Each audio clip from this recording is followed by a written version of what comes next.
Land grabbing, contested land evictions, and related wrangles are rampant in almost every part of Uganda.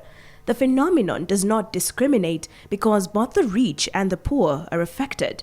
A commission of inquiry into land matters that was led by Justice Catherine Bagumirere 2 years ago received 8,528 land-related conflicts from 123 districts, which means that the problem is endemic. The Uganda Land Commission, a government institution that is supposed to regulate land use and compensation in the country, is always in the spotlight over irregular transactions involving payment of huge sums of money from the land fund to brokers and well-connected individuals. We have the Physical Infrastructure Committee, which is responsible for addressing land-related issues. But they are overwhelmed with the business related to housing, related to transport infrastructure. And if we find that little is done. All these issues that you are saying, plus many others, which we cannot mention them fully now, it requires a body, it requires a group, it requires leadership at the highest profile, like Member of Parliament. You have all heard about illegal evictions.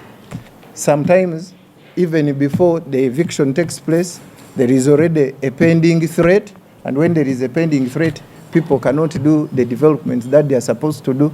Efforts to have such issues sorted have benefited a few people, especially the rich and those who have political clout.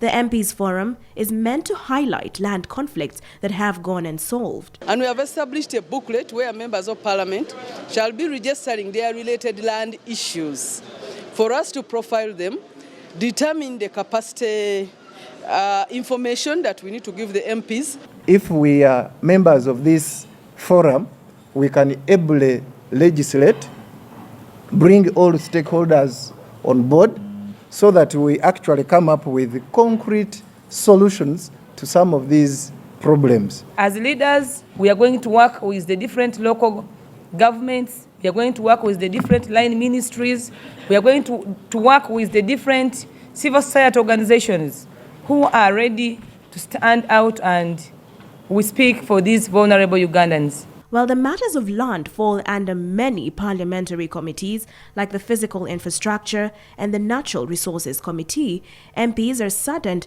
that land issues have often been neglected. That's why, according to them, a land forum is a timely platform. We find that little is done on issues to do with land governance and dispute resolution.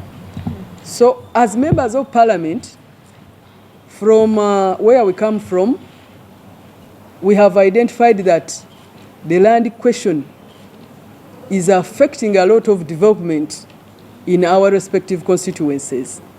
There are a lot of disputes that members of parliament themselves cannot even address. I want the parliament to consider giving the land a sub-program or a subcommittee. Why are we saying that the land deserves a special attention? Like mentioned earlier, we do have the Parliamentary Committee on Natural Resources, but land issues, especially land disputes, the issues that affect the common Ugandan has not been given attention in these parliamentary committees. Uganda currently occupies about 241,000 square kilometers of land. Story by Ramson Muhire for CTV PM Edition.